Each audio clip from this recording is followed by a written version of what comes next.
사랑합니다.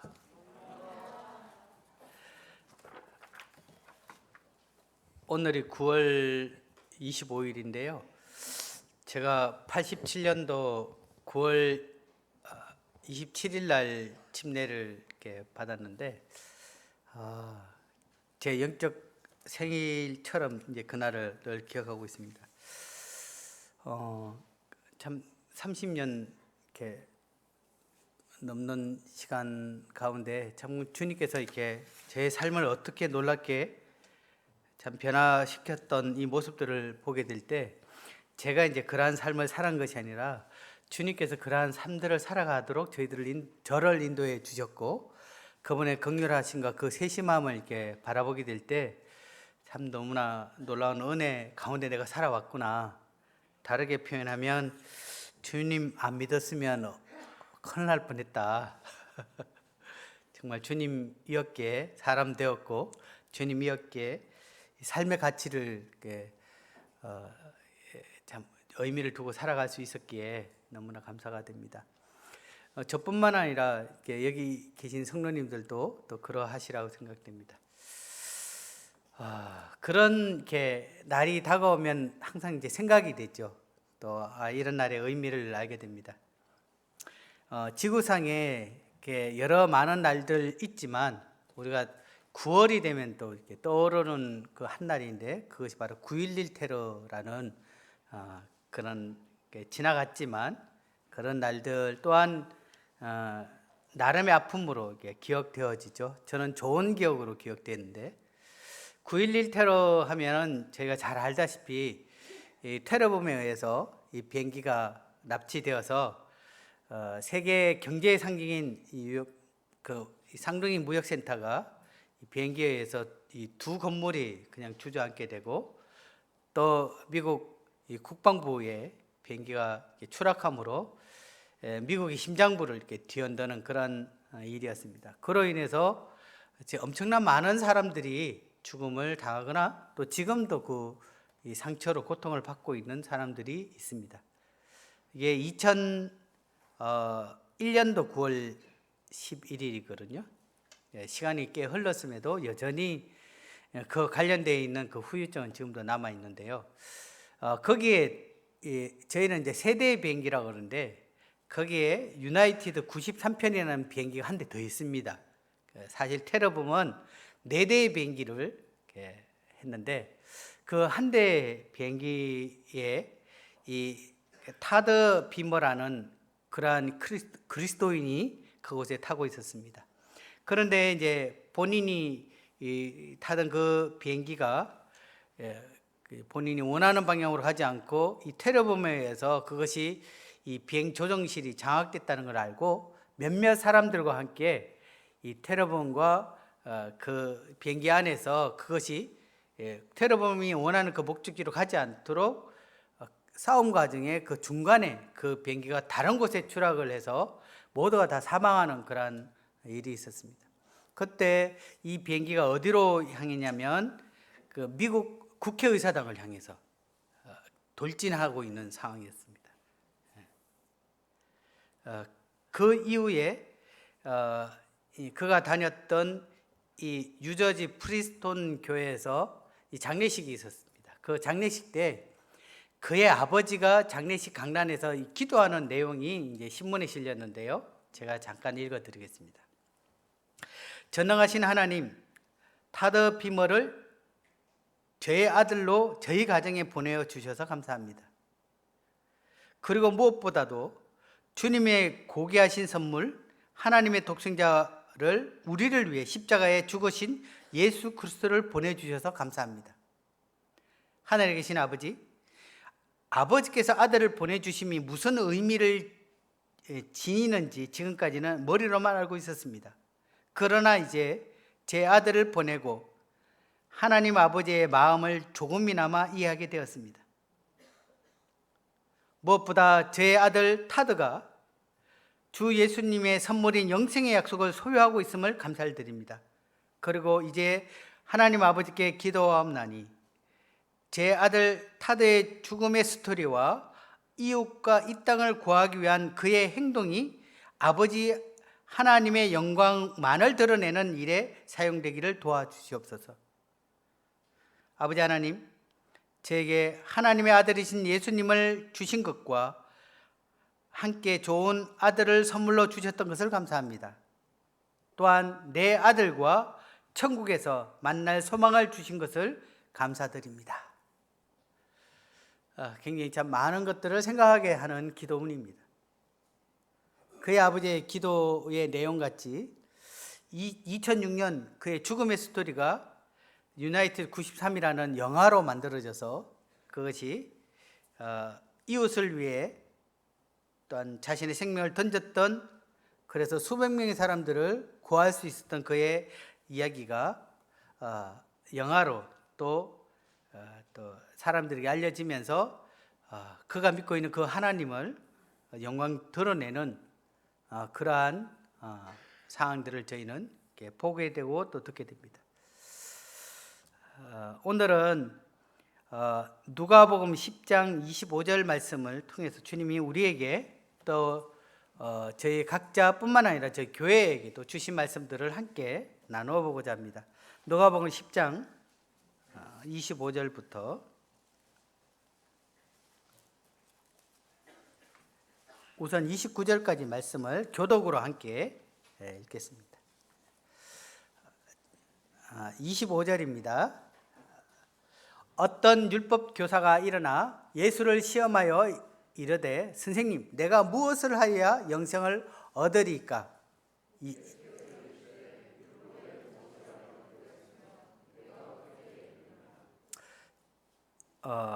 대답하여 이르되 네 마음을 다하며 목숨을 다하며 힘을 다하여 뜻을 다하여 주 너의 하나님을 사랑하고 또한 내 이웃을 내 자신같이 사랑하라 하였나이다.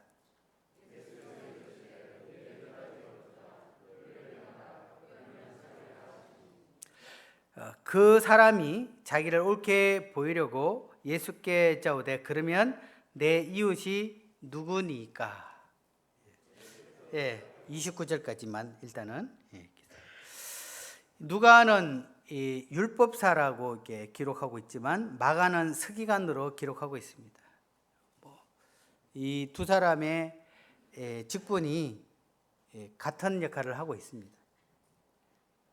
유대 율법을 기록하고 그것을 가르치는, 또 연구하고 또 그러한 것들을 사람들에게 알려주는 그러한 일들을 하고 있는 사람들입니다.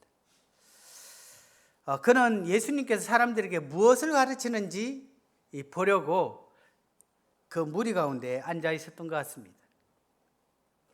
그리고 예수님께 질문을 합니다. 무엇을 하여야 영생을 얻으리까?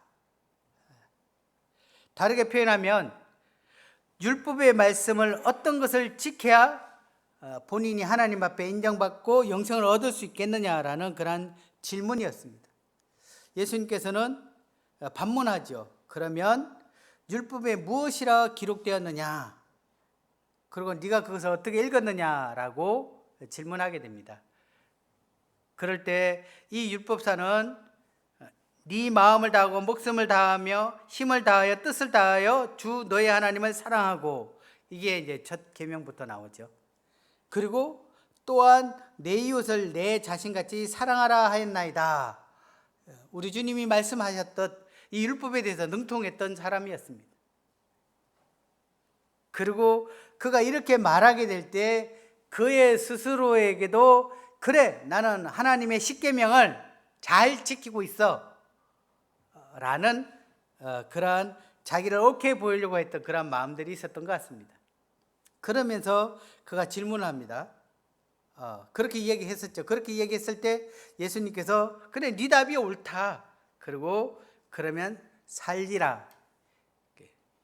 그렇게 표현하고 있습니다. 근데 예수님께서 그에게 선한 사마리아인 비유를 이제 하게 됐는데요. 이것은 이 선한 사마리아인의 비유를 통해서 그가 하나님의 말씀을 온전히 지켰다라고 표현하고 있지만 반증하고 있는 것들이 있습니다. 이후에 이제 듣게 될 거죠. 우리는 율법을 온전히 지킬 수 있는 그런 자가 아닙니다. 우리는 율법을 온전히 지킬 수가 없어요.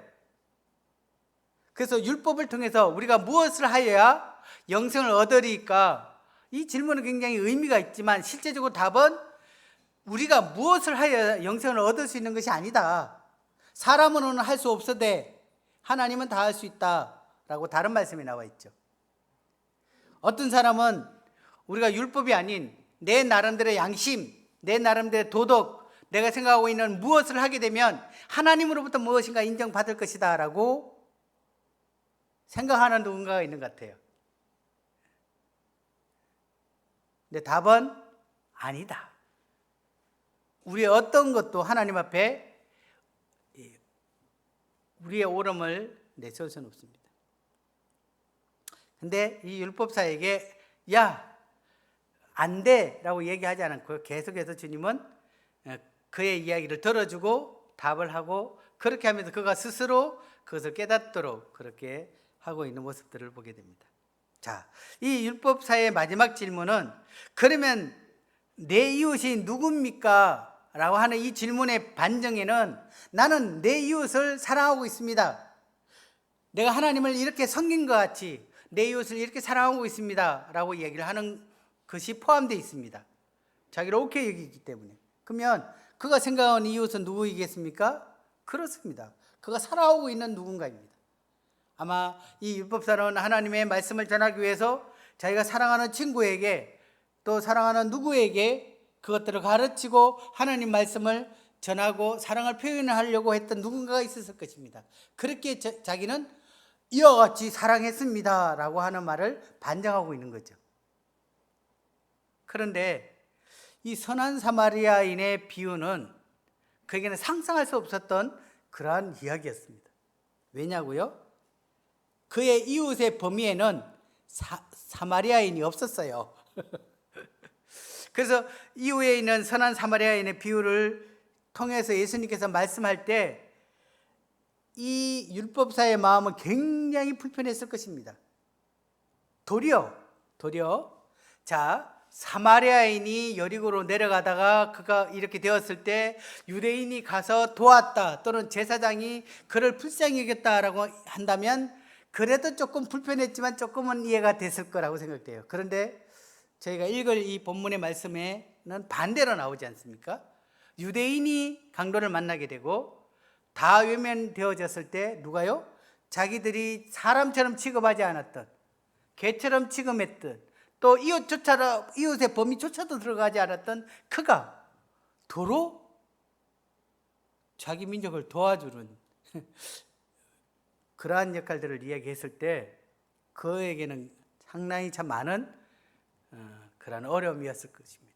결론적으로 보게 되면 그래, 네가 생각했던 그 이웃은 네가 사랑했던 그가 아니라 그것도 있지만 너가 생각하지 않았던 그들 또한 있다. 너 그들 또한 그렇게 사랑했니? 라고 질문을 하는 거예요. 이 사마리아의 비유는. 그런데 그는 대답하지 못했습니다.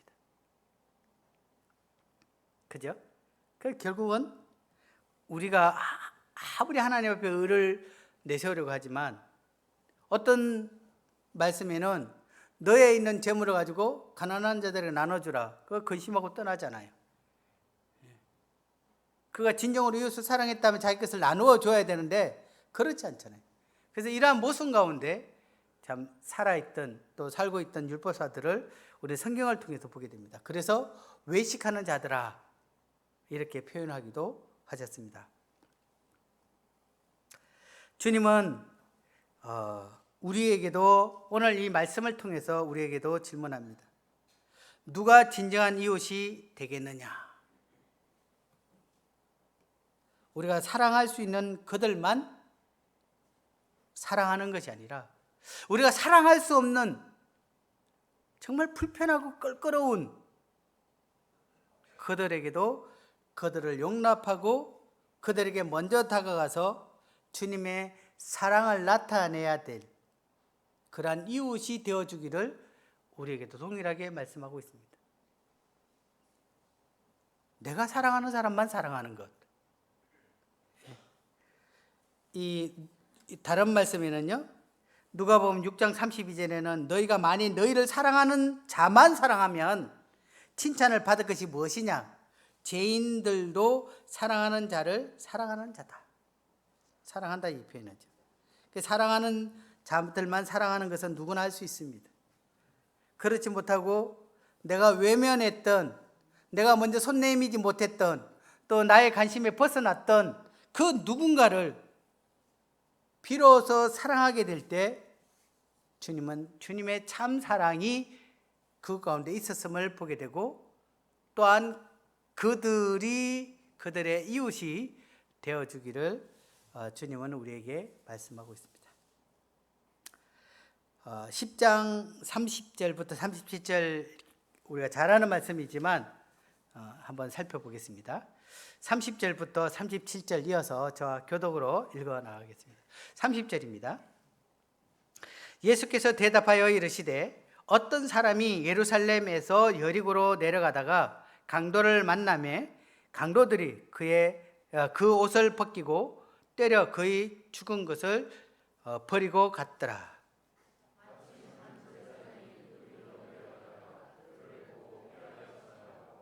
또 이와 같이 한 레인도 그곳에 이르러 그를 보고 피하여 지나가되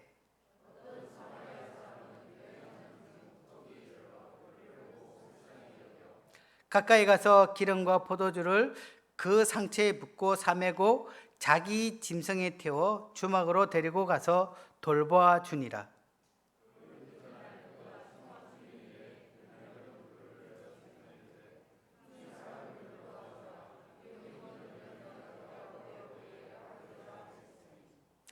네 생각에는 이 세 사람 중에 누가 강도 만난 자의 이웃이 되겠느냐?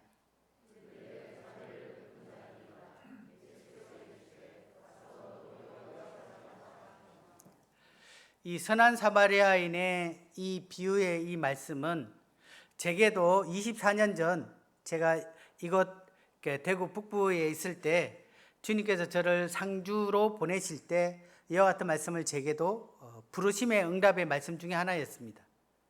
저는 그러한 시골에 교회를 개척한다는 것이 제게는 큰 부담이었고 또 그럴 능력이 없었던 그러한 자였습니다. 근데 주님은 이와 같은 말씀을 통해서 가서 너도 그와 같이 하라.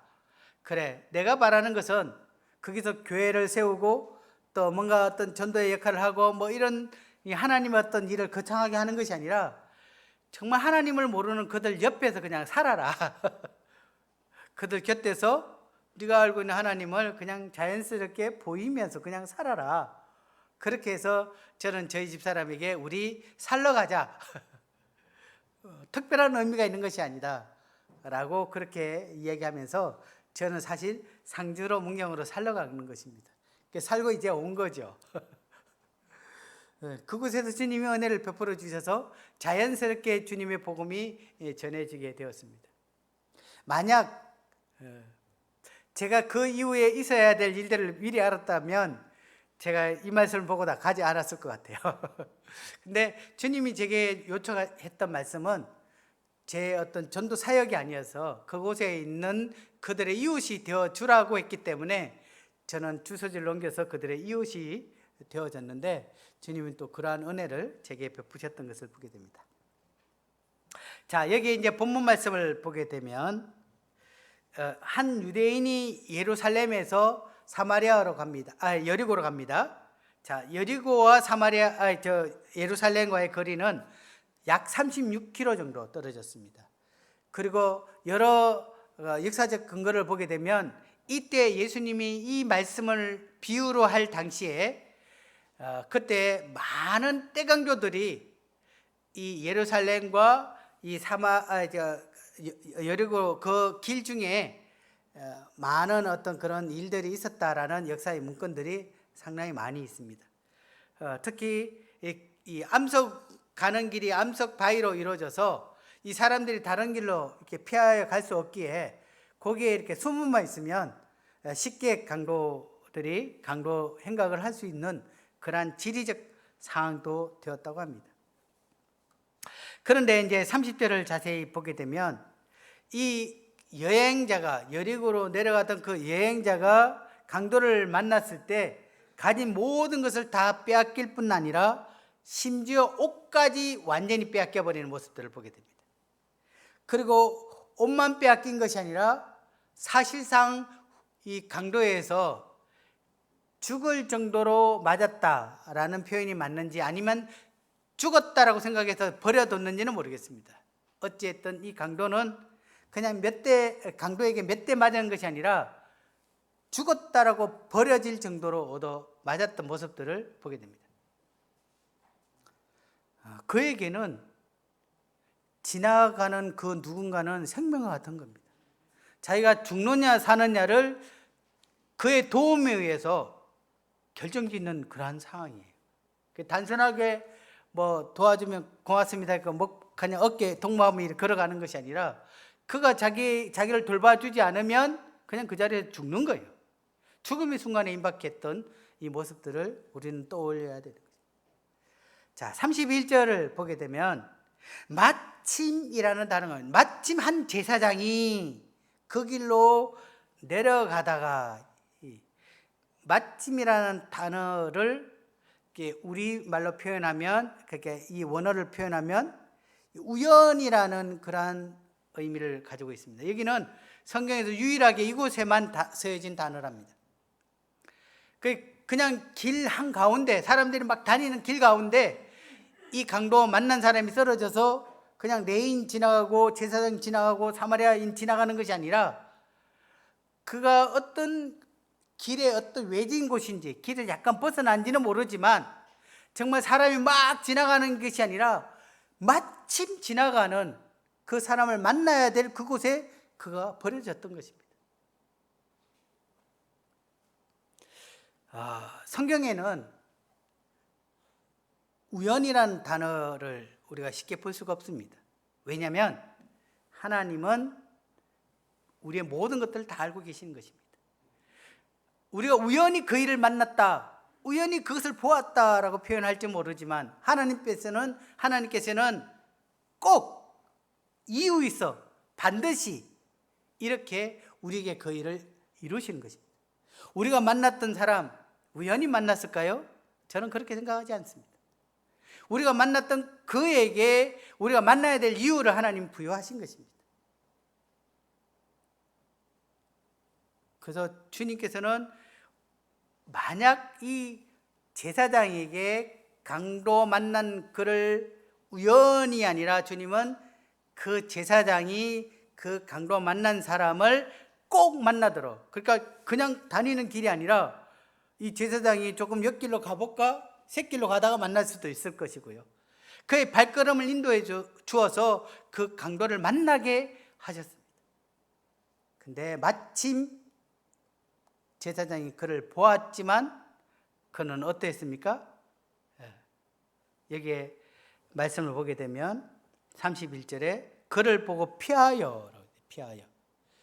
이 피한다라는 단어는 우리는 그냥 이렇게 피하는 것처럼 보이지만 이 원문에 보게 되면 반대 방향으로 돌아간다 이렇게 돼.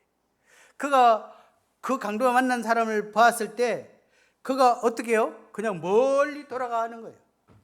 왜 멀리 돌아갈까요? 나름의 이유가 있을 거라고 생각합니다. 제가 한번 변명 한번 해볼까요? 첫 번째, 거기 뒤에 또 강도들이 있으면 어떡해? 나도 그 사람을 만나려고 다가갔다가 나도 강도의 피해를 볼 수 있으니까 나도 살아야 되지 않을까? 나름의 또 피해갈 수도 있고요. 또 제사장이니까 내가 보니까 그 사람 죽어 있는 것 같아.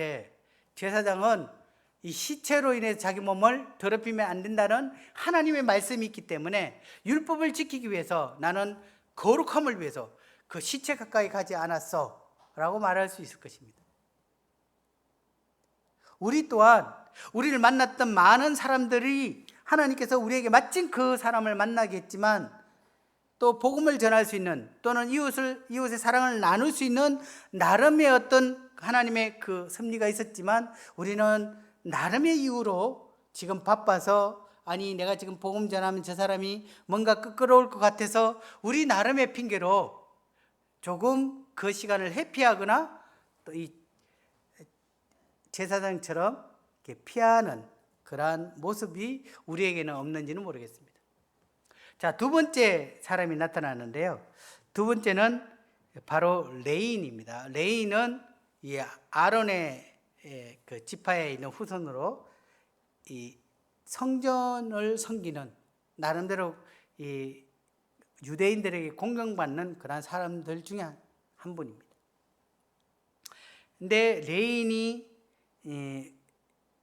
그를 이렇게 보게 되는데요.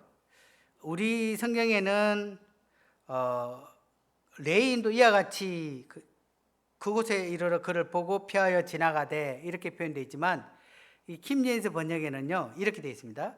또 마찬가지로 한 레인도 그곳에 있다가 다가가서 그를 보고 다른 편으로 지나가더라 이렇게 표현되어 있습니다.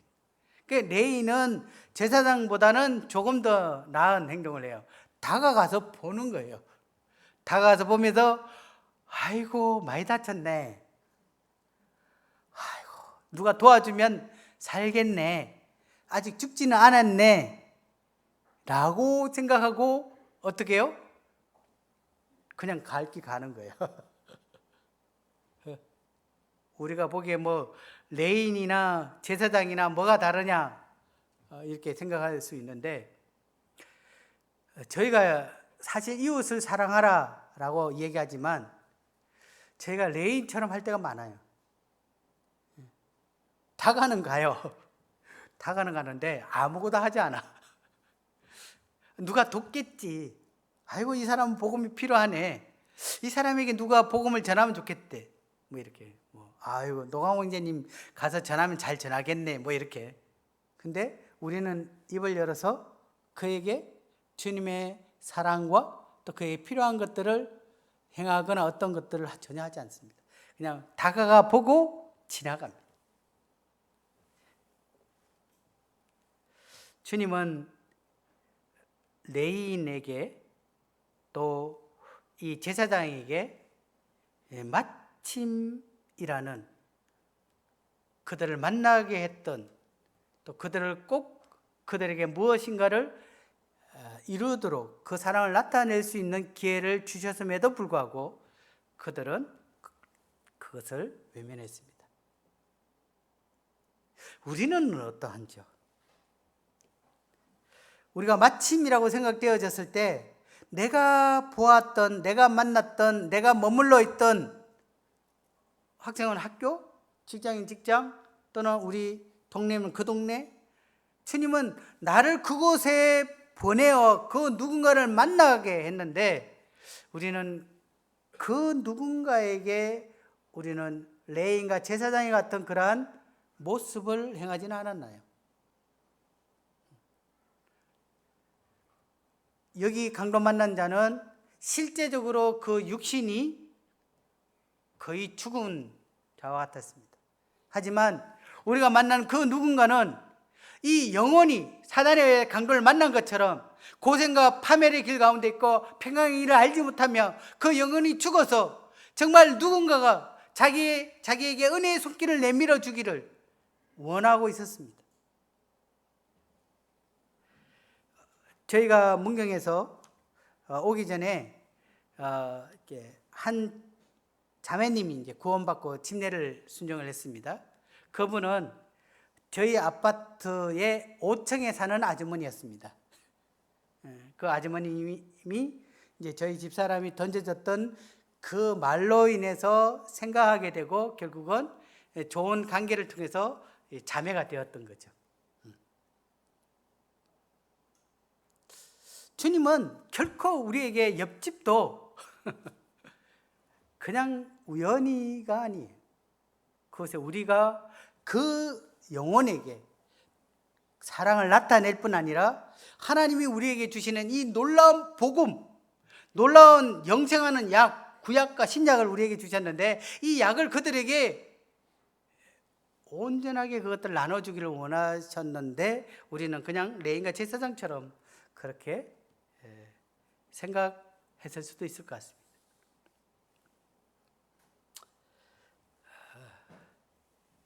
자, 그러면 세 번째 사람에 대해서 간단하게 살펴보겠습니다. 33절을 보게 되면요, 어떤 사마리아인이 여행하는 중에 그를 보게 됩니다. 어떻게 보죠? 불쌍히 여겨. 그리고 그에게 다가갑니다. 자, 유대인 같으면 개처럼 취급했으니까 죽은 개가 옆에서 죽고 있어? 아마 별 생각 없었을 거예요. 근데 이 사마리아인은 불쌍히 여겨서 그에게 다가갑니다. 나름의 이유가 있고, 나름의 피할 이유가 있고, 나름의 생각도 있고, 문화적 거부감도 있고, 이렇게 있지만 그는 그 모든 것들을 다 내려놓고 그냥 그 사람을 불쌍히 여겨. 그를 보고 불쌍히 여겨 그냥 다가갑니다. 그리고 그가 여행 중에 혹시 다칠지 모르니까 비상약인 기름과 포도주를 그를 위해 다 쏟아붓습니다. 그리고 붕대가 있겠습니까? 없죠. 자기의 이 속옷을 찢어서 그를 싸매어 줍니다. 그리고 이제 다 되어서 라고 그를 내버려 두는 것이 아니라, 이 내버려 두면 그가 생명 위협을 얻을 수 있기 때문에 어떻게 해요? 자기의 나귀에 그를 태워서 뭐 자기가 타고 가던 나귀였으면 자기는 걸어가고 그를 태웠겠죠. 태워서 그것도 주막에 데려가서 그를 살핍니다. 아마 밤새도록 잠 한숨 못 잤을 것 같아요. 다른 성경에는 아침 일찍 그가 떠나면서 주막 주인에게 그를 부탁합니다. 그는 한가로운 사람이 아니었습니다. 그는 아침 일찍부터 떠나야 될 정도로 그는 매우 바쁜 사람이었음에도 불구하고 그는 기꺼이 그 불쌍한 강도 맞는 사람을 위해서 자기의 것들을 내어주고 자기 옷을 찢으며, 정말 우리 주님이 저희를 불쌍히 여기심으로 자신의 모든 것들을 주신 것처럼 그것 또한 그를 아끼지 않고, 심지어는 여간비, 또 더 나아가서 그가 다시 돌아왔을 때 들어갔던 모든 경비를 책임지겠다라고 하면서 안전하게 그를 맡기는 모습들을 보게 됩니다.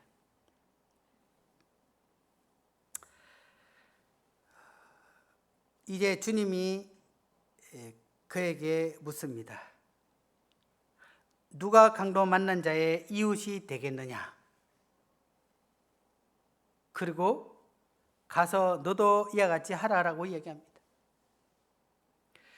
이 율법사는 나의 이웃이 누구냐라고 물었습니다.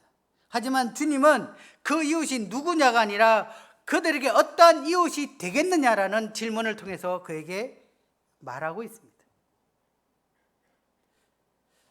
정말 우리는 교회 안에서도 정말 우리가 진정한 이와 같은 사랑을 나누어야 됨에도 불구하고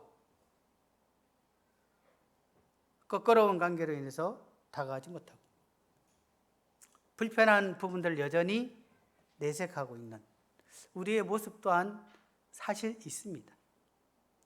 또 우리 주변에 우리가 직장에서든지 아니면 학교에서든지 어떤 이웃 가운데 이든지 정말 말 섞기가 좀 불편한 사람들 그러한 분도 있을 수 있을 것입니다. 주님은 우리에게 말하고 있습니다. 그들의 진정한 이웃이 되어주지 않겠니?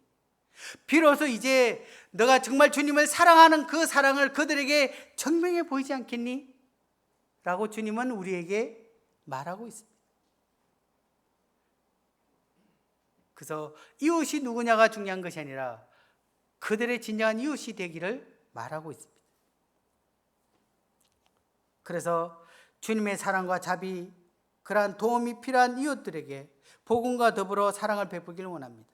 또한 우리가 껄끄럽게 여기든 껄끄럽게 여기지 않던 무관심 속에 있었던 그 누군가, 매일매일의 삶 가운데 만나는 그 누군가에게도 주님은 마침 우리를 그날 그곳에 보내서 그 사람을 보게 하고 그 사람에게 이와 같은 사랑을 또한 나누기를 원합니다.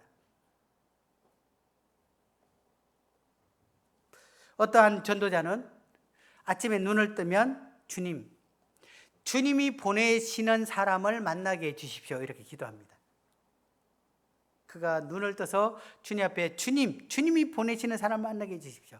근데 그 사람은 매일 수많은 사람들에게 복음을 전합니다.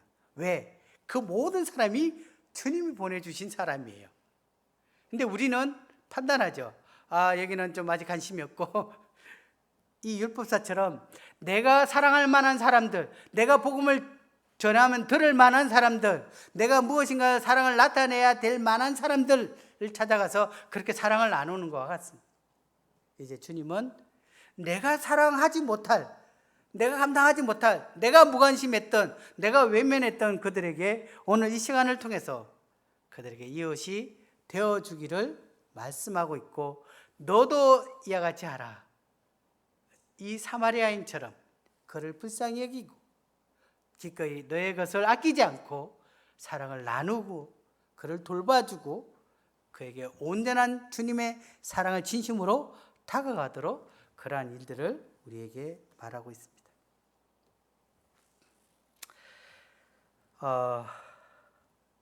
주님은 이 말씀을 제게 계속해서 최근에 이 말씀을 라디오를 틀어도 보여주시고 성경을 봐도 그렇고 책을 봐도 그렇고 주님은 계속해서 왜 이 말씀만 제게 하지? 라고 생각이 들 정도로 끊임없이 이 말씀에 대해서 제게 계속해서 근거하셨습니다. 그래서 제가 주님 앞에 물어볼 거였습니다. 주님, 성경에 엄청난 많은 말씀들이 있는데 왜 이 말씀을 제게 계속 반복해서 말씀하시죠? 정말 주님이 의도적으로 제게 말하는 것처럼 말하고 계시지 않습니까? 도대체 무엇을 제게 알려주시려고 이 말씀을 하십니까? 라고 생각을 했을 때 수요일 저녁에 그 금호공대에 이현천 이제님이 계시지 않습니까? 그렇게 하면서 이 소갓이라는 네팔 청년에 대해서 제게 얘기를 했습니다.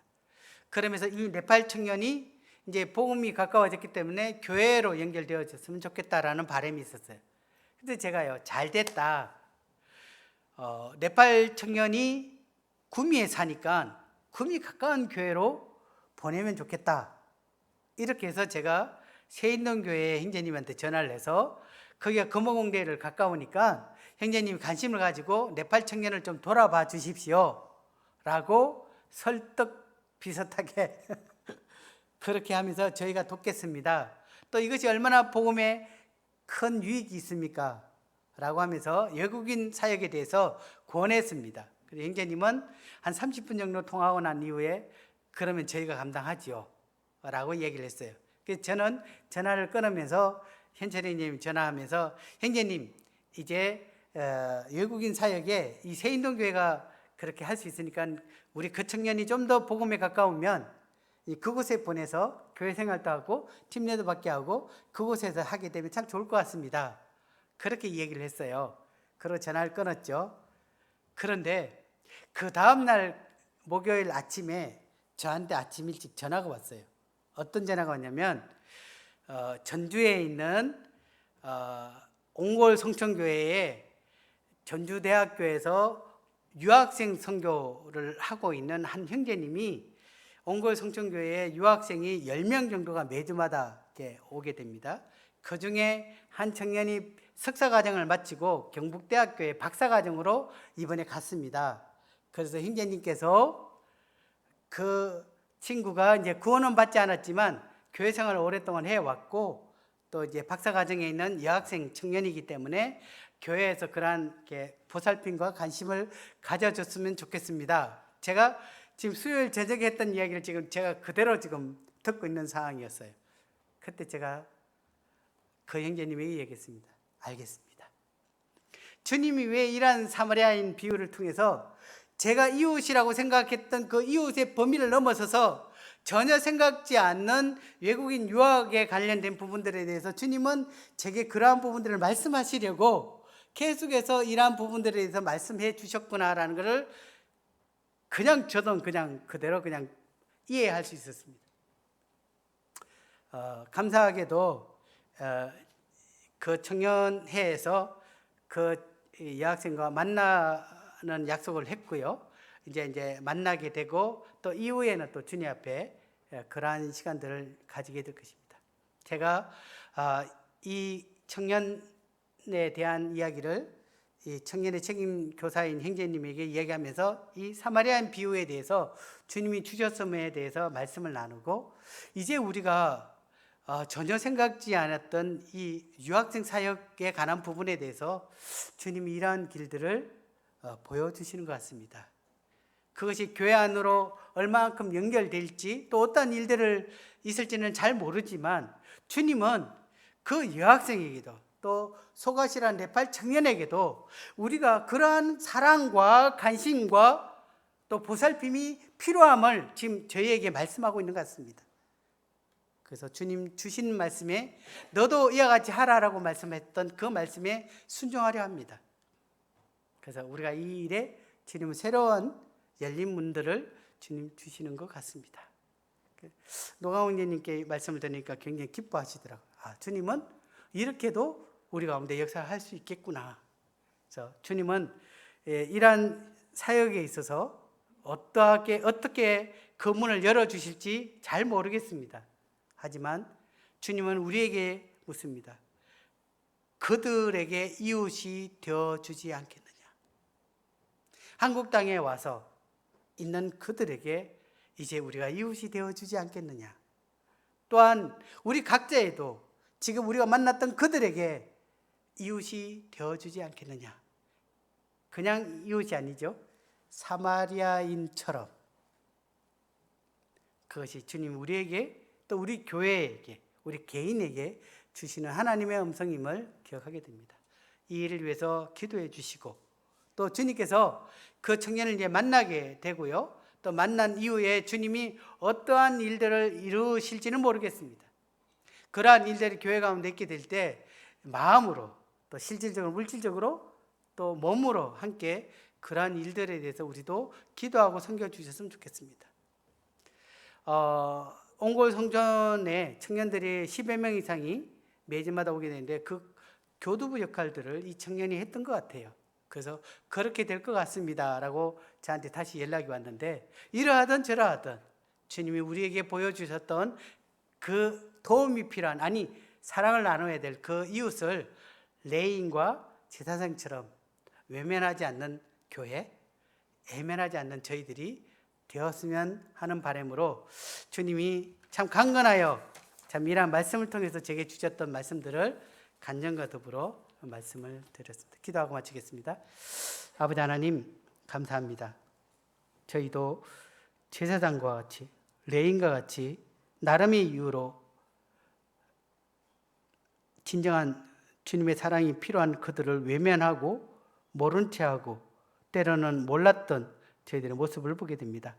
주님 이러한 말씀을 통해서 그들에게 진정한 이웃이 되어주지 않겠느냐. 너도 그와 같이 하라는 말씀들을 기억하옵고 저에게 주셨던 또 저희가 매일 마침 만났던 그들에게 주님의 사랑을 또 진정한 이웃으로 그들에게 다가갈 수 있도록 먼저 손을 내밀며 주님의 사랑을 나타낼 수 있는 저희들이 되기를 원합니다. 주신 말씀을 인하여 감사를 드리며 예수님 이름으로 기도를 돌려드립니다. 아멘.